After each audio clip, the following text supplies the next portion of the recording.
Hola, ¿qué tal? Este es el Fauno con Lentes y el día de hoy te quiero hablar de una obra que me resulta muy interesante. Se trata de Suma contra los Gentiles de Tomás de Aquino. Esta obra fue escrita en el siglo XIII aproximadamente y lo que intentaba hacer era fundamentar teológica y filosóficamente la fe cristiana, entre ellos demostrando la existencia de Dios, ¿no?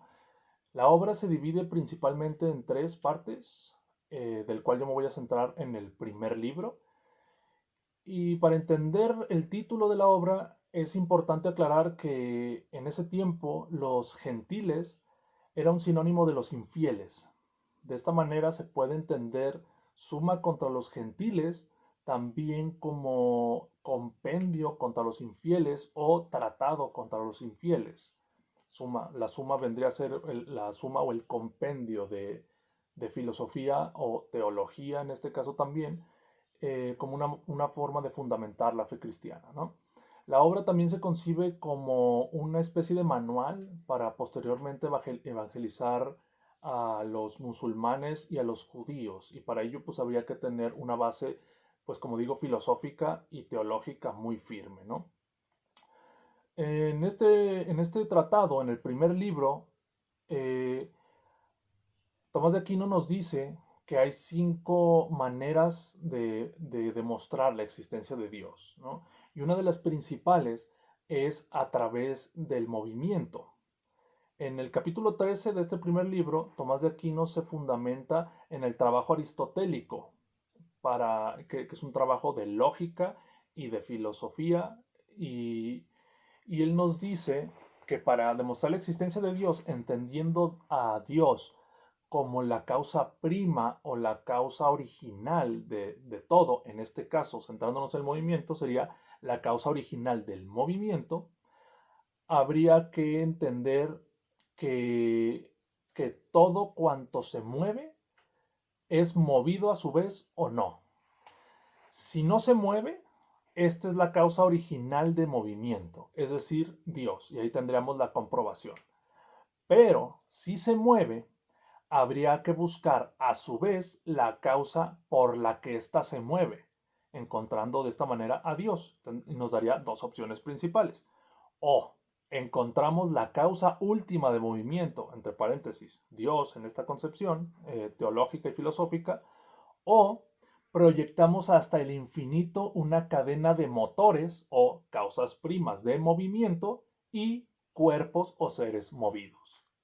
De esta manera, encontramos que para demostrar la existencia de esta causa prima de movimiento, paréntesis, Dios, filosóficamente hablando, tenemos que demostrar dos principios fundamentales. Uno, es imposible proyectar hasta el infinito una cadena de motores, otra vez, principios de movimiento, entre comillas, y intercalado con cuerpos movidos, ese es un fundamento, y otro, todo cuerpo se mueve por algo ajeno a él.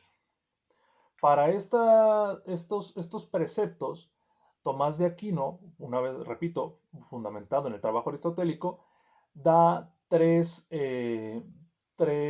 explicaciones o tres demostraciones.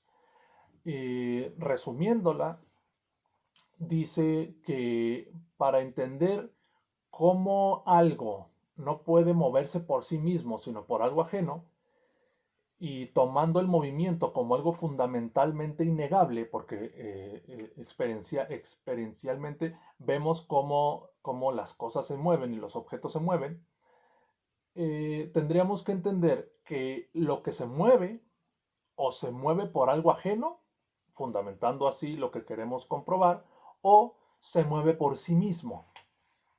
Si se mueve por sí mismo, tendríamos que entender que tiene dentro de sí el principio de movimiento y que una de sus partes, o sea, si tiene dentro de sí el principio de movimiento, una de sus partes mueve al resto de sus partes, entendiéndolo como algo divisible.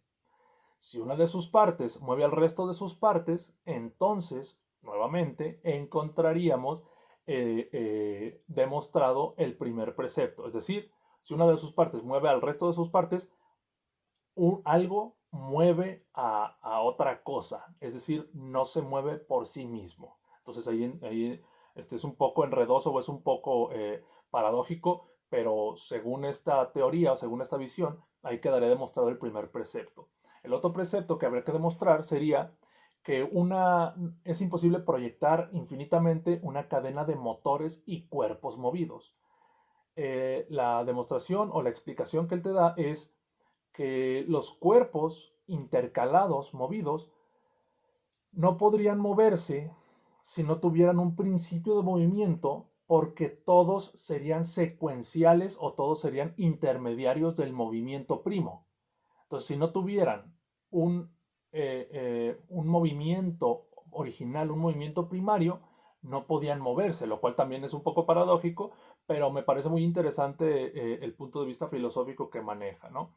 Hay que tomar en cuenta que esta obra, como digo, es del siglo XIII, ¿no? Y que estaba fundamentada en la visión aristotélica, ¿no?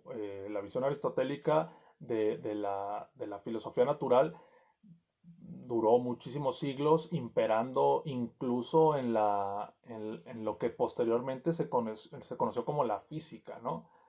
Pero aunque esta teoría tiene tal vez para la filosofía moderna tiene muchos fallos, es una obra impresionante de lógica y de filosofía por sí misma, ¿no? Me parece muy interesante independientemente de que se considere fundamentalmente verdadera o no. Creo que es una obra muy interesante por estudiar, ¿no? Es una obra que tiene tal vez 800 páginas, se acerca a las 800 páginas, y que, y que es muy interesante ver la visión filosófica por lo pronto, de este autor, ¿no?